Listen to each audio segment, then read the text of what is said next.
It's all eyes on Parliament this afternoon as Finance Minister Malusi Gigaba tables his budget in just under half an hour's time. For more on what we can expect, we cross back to SABC business anchor Nompumelelo Siziba in Parliament. Good afternoon, Nompumelelo. Thanks very much, Nzinga. Yes, well, it's not long now before Malusi Gigaba delivers his maiden budget speech, and everybody is eagerly anticipating what will come out of it. Of course, we know it's likely to be yet another austerity budget, where the South African public is going to be burdened with more tax hikes. We've got a very high debt to GDP ratio. We've got household deficits, and we've got generally a current account deficit. So South Africa has been living beyond its means, and now it looks as though the government is going to be working towards reining the finances in, spending less, or at least cutting down expenditure in those areas where it can. And on top of that, being able to broaden or at least improve poorer people's circumstances, expecting to see the usual slight increase in social grants and so on. But it's going to be a very heavy budget indeed. But in the meantime, now I'm joined by Dennis George. He's the General Secretary at FEDUSA, to give us his views and expectations on what's going to come out of the budget. Thanks for joining us, Dennis. Good afternoon. Good afternoon, sir. Now, as a Labour Federation, what are the pressing issues for you that you want to hear from the Minister this afternoon? I mean, the first thing is the Minister has to come up with a solution in terms of how is he going to fill that gap.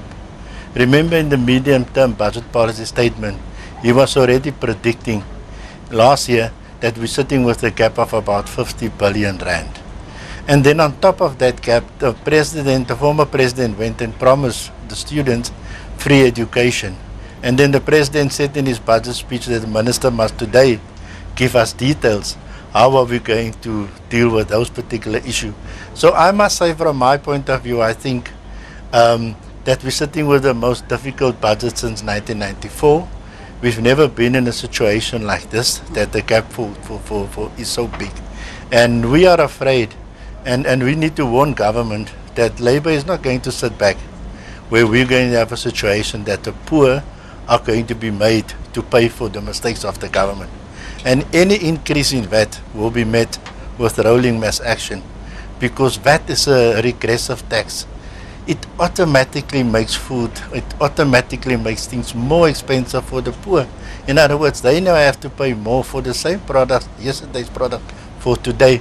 And at the same time, if a person look at the wages of the public servants, so from that sort of same wages, they also have to pay more, because government is now, and you must remember, if government only spend the money that the taxpayers, provided to government wisely and more efficiently, then we could have received much more better. Just to give you an example, last year, 16 billion rand was collected extra from taxpayers, even though it's more from the people at the higher wage brackets of more than R1 million. But what can we show for that today? Nothing. Good question. I was going to touch on the public sector wage bill. We know that that's a massive pressure on the fiscus.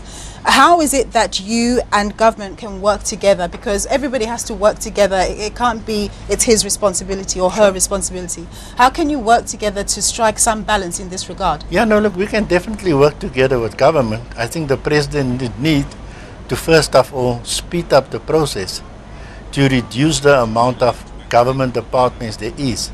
Because if you look, we've got 36 ministers, and then we've got 38 deputy ministers, and then we've got 9 provinces with another 10 each of MECs, and each of them needs a director general.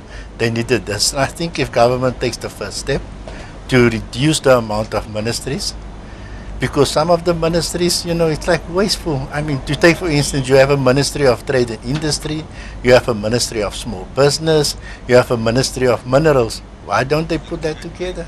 All right. And that is what you can, practical things that you can do immediately. I also welcome the fact that before we appoint ministers, let us do a means test on them. Let us see if these people are ethical leaders. We don't want to find out afterwards they've been captured and they've been placed in cabinet to represent the Indian family. That is not what we think is ethical leadership. All right, we're going to leave it there. Thanks very much, Dennis, for your insights there. Dennis George saying that government needs to cut the fat first before it makes demands on the public, and also saying that people who are able and qualified to do their jobs in ministries should have those jobs. Well, we're going to go to a quick break. See you shortly.